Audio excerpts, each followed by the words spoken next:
서양 곡조의 찬양을 하면 좀 굳어져 있는데 사실 우리 한국 곡조의 찬양을 하면 저 어깨가 좀 들썩들썩하지 않으세요?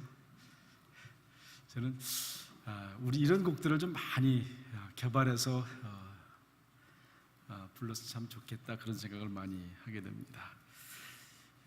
제가 기도한 게 하나 있는데 하나님께서 이루어주시는 것 같아요.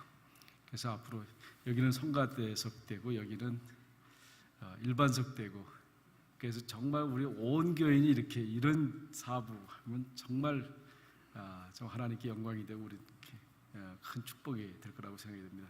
자꾸 지금 자리가 한 자리씩 한 자리씩 나오잖아요.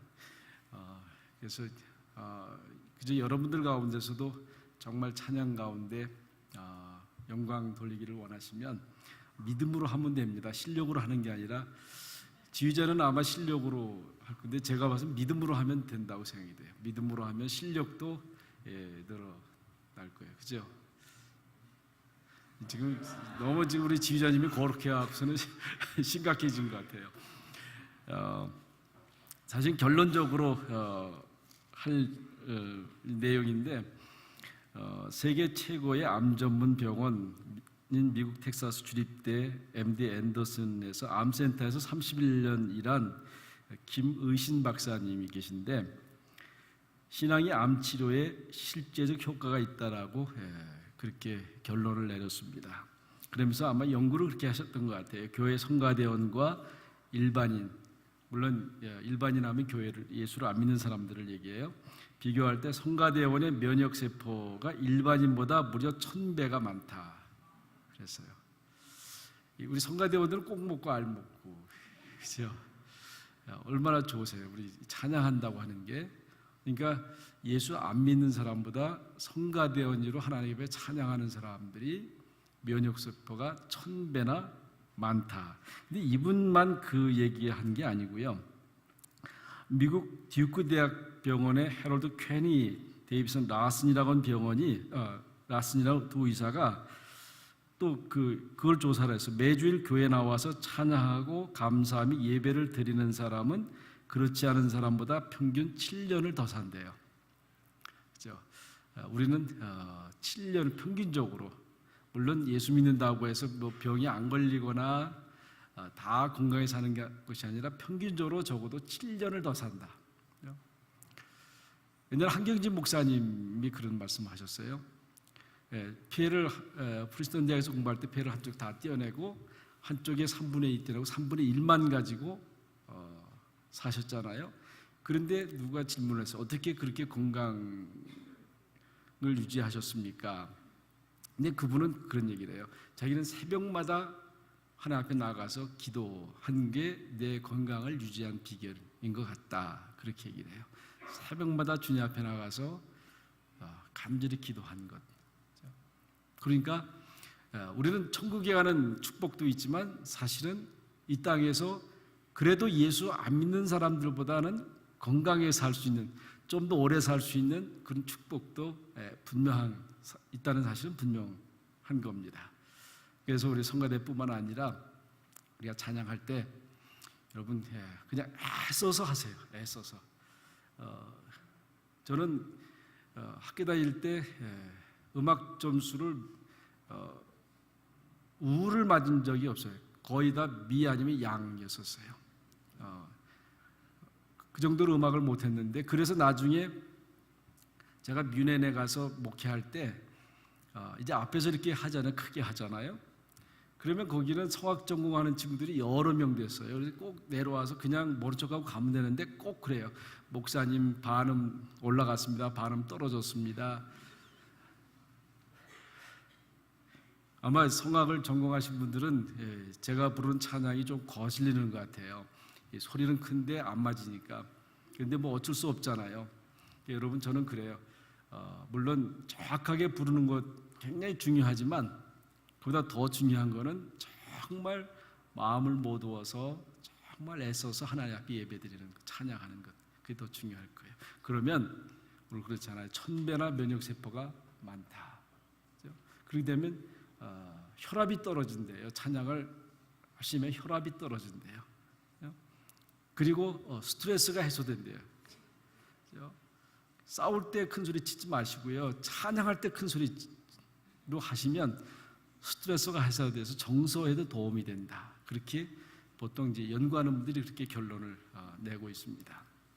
그래서 여러분, 이 찬양은 하나님 앞에 감사 찬양 아니에요? 감사가 결국 우리의 삶을 바꿔준다고 하는 거죠. 숙종왕, 조선시대 숙종왕 때 숙종왕은 특별한 게 하나 있었다고 그래요. 그게 뭐냐면 되게 이제 왕들이 궁궐에서 정치를 하는데 이 숙종왕은 늘 이렇게 밤에 몰래 사람들이 어떻게 살아가나, 백성들이 어떻게 살아가는가 하는 것을 잘 이렇게 돌아다녔다고 그래요.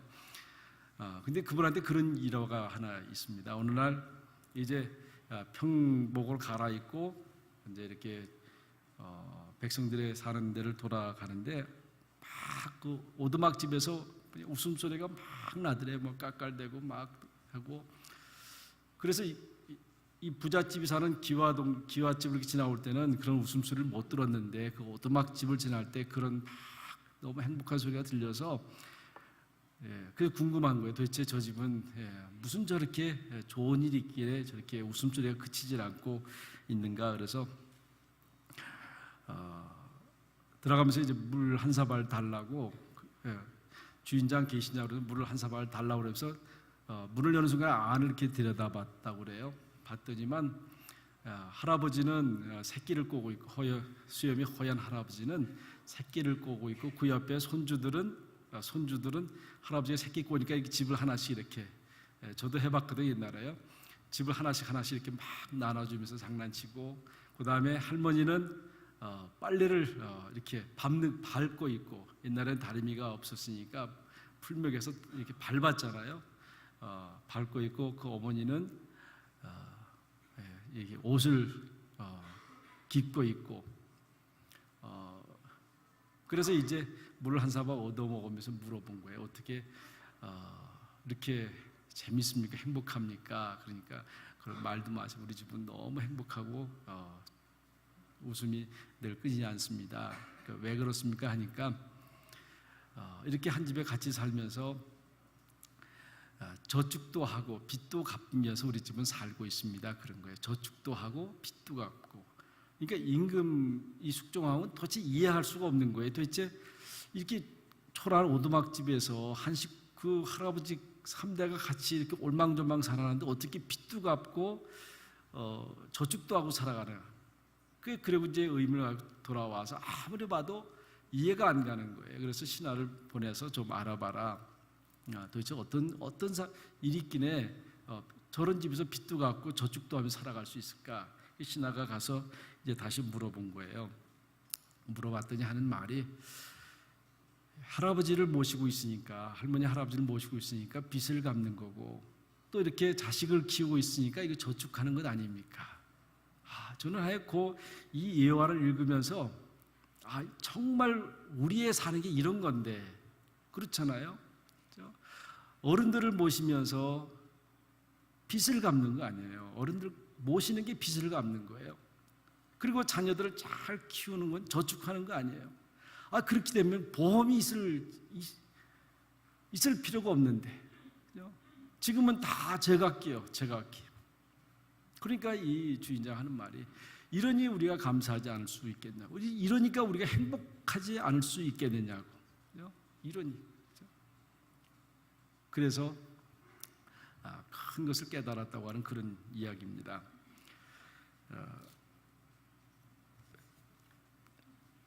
스캇 팩이라고 하는 분이 아직도 가야 할 길이라고 하는 책 속에서 그런 얘기를 해요. 인생은 선택이다.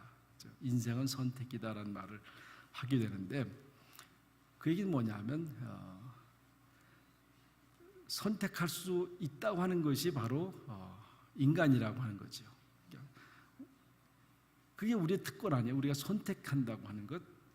그리고 선택할 수 있기 때문에 인간의 가치가 있다. 지난 시간에도 그런 말씀드렸지만 우리가 무엇을 선택하느냐에 따라서 우리의 가치가 달라질 수 있다고 하는 거죠. 내가 무엇을 선택하고 살아가느냐.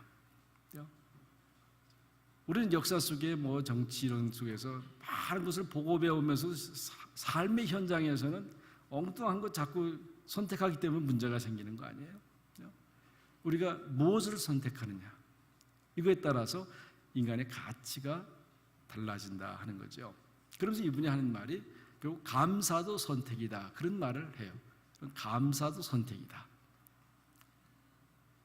되게 우리는 감사가 어떤 환경에 의해서 주어지는 거라고 생각할 수 있어요. 잘 되면 아마 여러분이 감사함을 낼 때 어떻게 해서 내는지 잘 모르겠어요. 그런데 일반적으로 감사하다 그러면 어떤 환경이 내가 생각했던 것만큼 되었을 때, 생각했던 것보다 훨씬 더 좋을 때 우리는 감사한단 말이죠. 그런데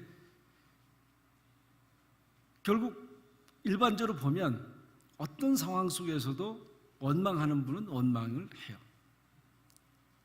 또 감사하는 분은 감사를 해요. 그거 보면 결국 어떤 환경에 의해서 감사가 주어지는 것이 아니라 정말 감사는 내가 선택하는 거라고 그렇게 생각해 볼 수 있습니다. 내가 어떤 선택을 하느냐, 그것에 따라서 내 운명도 바뀔 수 있다고 하는 것입니다. 그래서 어떤 환경의 결과가 아니라 우리가 계속해서 이 감사를 어떻게 선택해 나갈 거냐 하는 것이 바로 우리의 삶이라고 생각이 됩니다.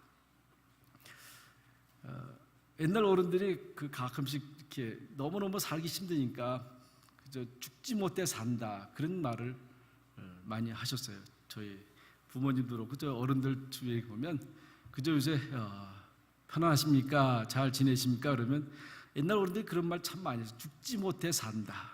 죽지 못해 산다. 근데 지금은 그런 말은 안 하지만 사실은 삶의 현장이라고 하는 것은 평탄한 게 아니지 않습니까? 어떻게 보면 먹고 마시고 있는 일을 생각해보고 가족들을 생각해보면 삶의 현장이라고 하는 건 전쟁터예요. 그렇죠? 항상 그런 걱정이 있잖아요. 아마 우리가 65세까지는 그럴 수 있을 거예요. 65세가 되면 그래도 정부가 조금이라도 주니까 그래도 기본적인 삶을 든다 생각하지만 그 전까지는 일을 해야 먹고 살 수 있잖아요. 그러니까 어떻게 보면 정말 전쟁이에요. 그러나 이런 가운데서도 감사하는 사람이 있다고 하는 거예요. 다 어렵지만 많은 분들이 어려움을 겪지만 이런 가운데서도 감사하는 사람이 있다고 하는 거예요. 그러면 이런 사람들은 어떻게 해서 감사하느냐 하는 거죠.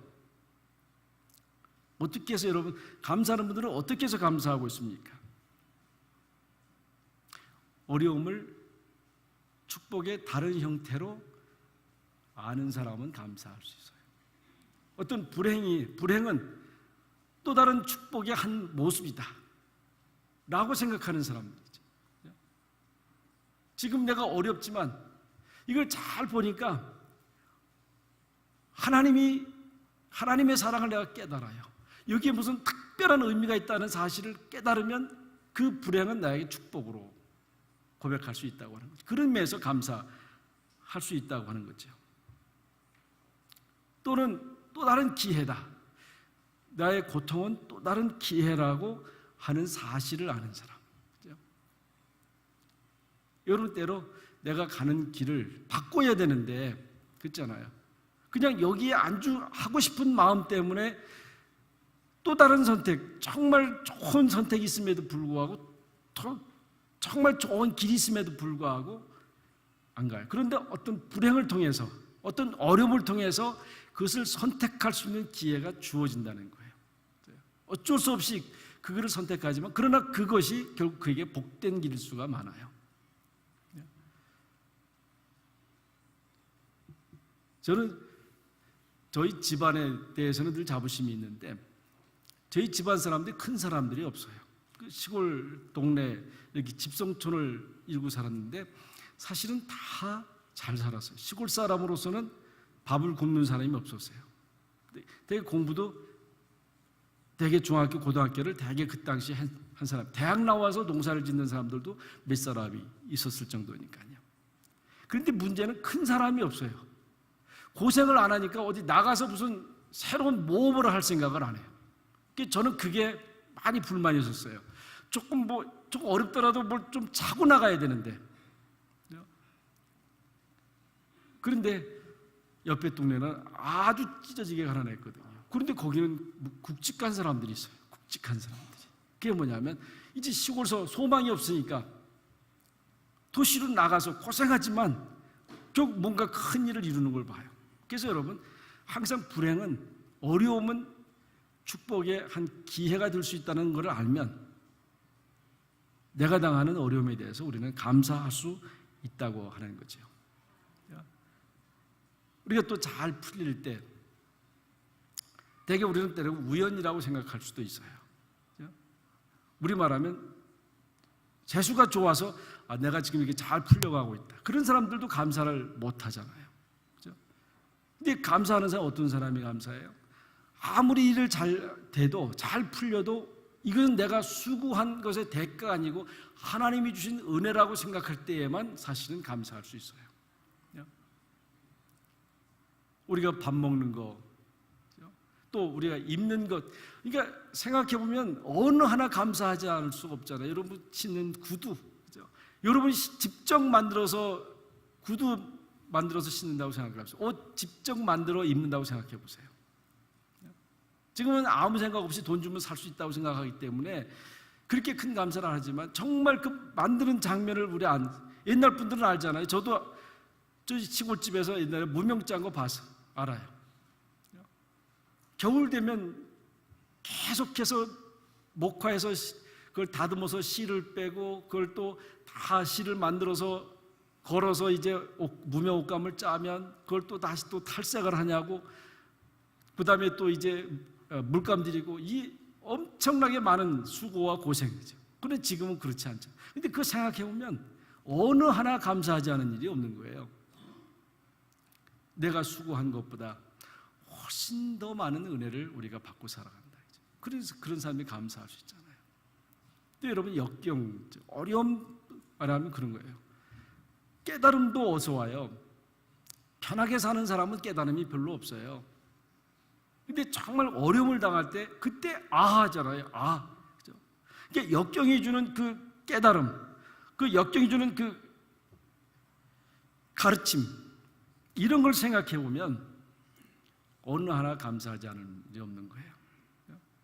정말 우리는 감사한 일이 많은데 결국 감사가 어떻게 감사가 돼요? 선택함을 통해서 감사가 되어질 수 있다고 하는 거예요. 오늘 사도 바울, 우리가 잘 아는 대로 빌립보서 옥중서신이라고 하잖아요. 옥에서 썼다.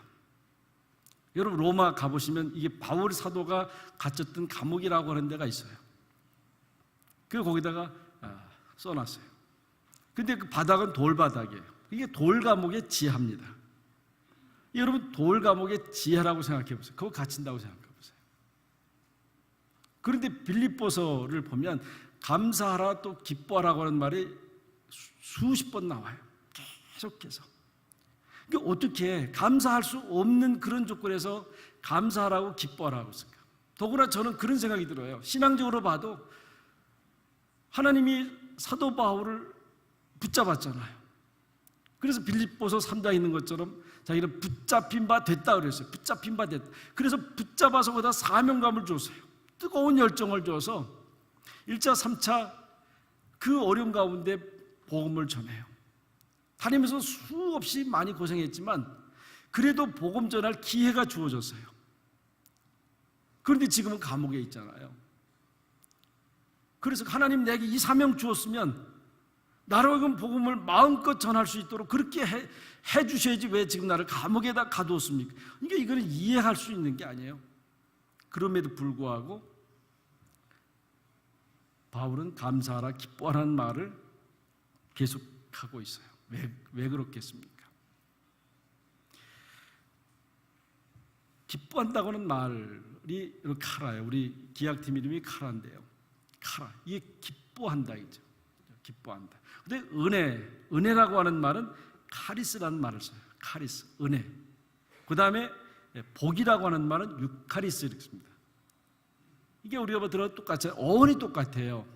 어원이 똑같아요. 기쁨과 은혜와 복, 이게 어원이 똑같아요. 그러니까 다시 말하면 이 세 말은 똑같은 의미를 지니고 있다고 하는 거예요. 기뻐하는 사람이 은혜를 받고 은혜를 받은 사람이 바로 복된 자로 살아간다고 하는 거예요. 이런 복이라고 하는 것은 물론 형이사학, 형이사학 다 복이 있을 수 있어요. 그러나 이 복은 다 같이 얘기할 수 있어요. 정말 기뻐하는 사람이 그 복도 많이 받는 거예요. 그 복이 어디서 와요? 정말 은혜를 충만하게 받는 사람들이 복을 받는 거죠. 바울은 어쩌면 그래. 그 타이탄 감옥에서 언제 죽을지 모르는 그런 운명 속에서 감사하고 기뻐하는 그 마음이 결국 그 어려움들을 이겨갔다라고 생각이 됩니다. 그래서 감사하라고 그렇게 계속해서 말씀하고 있는 것입니다. 그래서 오늘 본문에 보면 생각할 때마다 나의 하나님께 감사하고 간구할 때마다 기쁨으로 항상 간구함은 그럽니다. 생각할 때마다 감사한다. 또 기도할 때마다 기쁨으로 한다. 이게 사실 이게 그리스도인이에요. 여러분 그리스도인 하면 그 그리스도인 표식은 뭐냐 하면 항상 감사하는 마음이 있어야 돼요. 항상 감사하는 마음. 그리고 기뻐하는 마음이 있어야 돼요. 어떤 경우라도 그것을 신앙화시킬 수 있어야 돼요. 어떤 상황이든지 감사할 수 있는 신앙, 기뻐할 수 있는 신앙으로 바꾸어서 그렇게 고백하는 것이 바로 그리스도인이에요. 만약에 거꾸로 생각해 본다고 생각해 보세요. 생각할 때마다 원통하고, 그럴 수 있지요. 생각할 때마다 원통하고 그런 분들이 있지 않습니까? 여러분 살아가면서 생각만 해도 원통해요. 한숨이 푹 나요. 그러면 인생 다 산 거 아니에요? 기도할 때마다 울부짖으면서 불평하면서 기도한다. 그럴 수 있죠. 아무리 기도했는데 삶은 안 펴지고 계속해서 나락으로 빠져들 때 우리는 기도하면서 어떻게 하나님 원망하잖아요. 하나님 살아계신 겁니까? 하나님 나를 도와주시는 겁니까? 하나님 나를 기억하고 있습니까? 근데 바울은 그러지 않았어요. 기도할 때마다 기쁨으로 기도한다.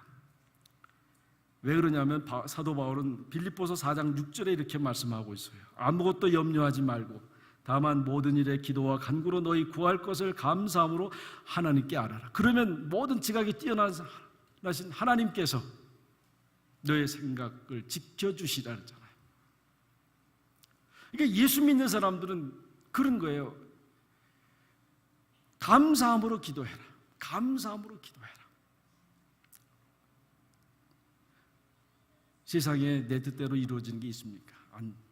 내 뜻대로 이루어지지 않아요. 그러나 우리가 하나님 믿고 예수님을 의지한다는 사실이 감사한 거는 세상 사람에게 하면 그게 욕이 될 수 있고 핀잔이 될 수 있지만 그래도 하나님은 내 기도를 들어주신다고 하는 거예요. 저는 그거에 대한 감사라고 생각이 돼요. 그래도 그분은 내 소리를 들어주시고 적어도 나를 마음에 담고 계신다고 하는 사실에 대한 감사가 있어요.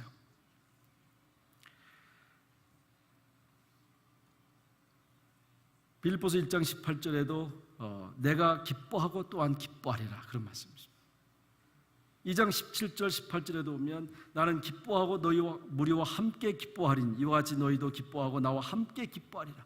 바울은 기쁨이 있었어요. 비록 감옥에 갇혀서 억울하게 갇혀서 지금 춥고 배고프지만 기쁨이 있었어요. 어떤 기쁨이에요? 말로 설명할 수 없는 기쁨이 있어요. 그거는 설명할 수 없는 기쁨이에요. 여러분 그리스도인들은 누구에게 말로 설명할 수 없는 그 신비한 기쁨이 있어야 돼요. 그 속에서 나만이 가지고 있는 행복이 있어요. 왜 사도 바울이 나는 기뻐하리니 너희도 나와 함께 기뻐하리라고 하는 말씀은 내가 기뻐야 남도 기쁘게 할 수 있어요. 그렇죠? 어떤 분위기에 어떤 모임에 가서 분위기를 바꿔주는 사람이 있어요. 정말 좋은 분위기로 바꿔주는 사람이 있고 어떤 사람은 우리말 이렇게 초를 치는 사람이 있잖아요. 기분을 확 분위기를 나쁘게 만드는 사람. 그런데 분위기를 나쁘게 만드는 사람은 자기도 기분이 나쁜 거예요. 우리도 대화할 때 그러잖아요. 내가 기분이 나쁘면 그 분위기를 확 가른쳐버려요. 그런 애가 기분이 좋으면, 행복하면 어떤 분위기라도 그거를 바꿔줄 수 있어요. 그러니까 사도 바울은 자기 기쁨이 있어요. 자기 행복이 있습니다. 근데 오늘 두 가지로 일단 바울은 설명해요. 5절에 보면 복음을 위한 일에 너희가 참여했기 때문이다. 복음을 위한 일에 너희가 참여했기 때문이다. 바울에게 주신 그 사명을 함께 이루어가는 사람들. 그래서 생각할 때마다 감사한 거예요. 그렇죠? 생각할 때마다. 여러분 함께 뜻을 못 오가는 사람이 여러분 삶 속에 있다고 하면 그 사람을 생각할 때마다 감사하지 않겠어요? 이게 친구 아니에요. 그렇죠? 이게 친구예요. 복음에 함께 참여한 사람. 또 옛날 성경에는 그렇게 되어 있습니다. 복음에서 교제함이라 그렇게 되어 있어요. 저는 그 옛날 성경이 좀 더 좋았던 것 같아요. 복음에서 교제함이라. 다시 말하면 복음을 통해서 우리가 만났어요. 복음을 통해서 만났어요. 복음 가운데 교제를 해요. 복음 가운데 교제해요. 여러분 세상 관계는 거의 다가 이해관계예요. 내가 이익이 되느냐 아니면 해가 되느냐 그 관계 속에서예요. 근데 이해관계는 언젠가는 문제가 생길 수 있어요. 여러분 그런 관계로 사람과의 관계를 갖는다고 하면 언젠가는 실망하게 돼 있어요. 그래서 지금 사도 바울은 복음에서 교제합니다. 복음을 통해서 코이노니아예요. 복음을 통해서 교제하는. 그러니까 그 생각하면 너무 감사하다 그런 말을 해요. 두 번째는 6절에 너희가 나와 함께 은혜에 참여한 자가 됨이라. 바울은 감옥에 있으면서 자기가 경험했던 그 은혜, 받은 은혜에 함께 이 빌립보 교회가 나눴다고 하는 거예요. 그 뭔데? 지금 빌립보 교회는 어디 있어요? 빌립보 교회는 터키고 맞은편에 그리스예요. 그 해변에 있는 도시예요. 거기서 로마까지 가려고 그러면 얼마나 모르겠어요. 근데 빌립보 교회가 누구를 그냥 어떤 한 사람 보낸 게 아니라 자기 교육자를 보냈어요. 브로디도라고 하는 교육자를 보내서 때로 먹을 걸 보내고 입을 걸 보냈어요. 그리고 거기서 소식을 듣고 빌립보 교회에 와서 나눠요. 그러니까 그 마음을 이해를 해준 거예요. 마음을 이해해 준 거예요. 여러분 세상에 마음을 이해해 준 사람만큼 좋은 사람이 없잖아요. 그죠? 마음을 이해해 준 사람. 그 은혜에 참여했다. 이 두 가지를 얘기. 하나는 복음. 복음을 함께 나누자. 복음 안에서 함께 교제하는 사람들.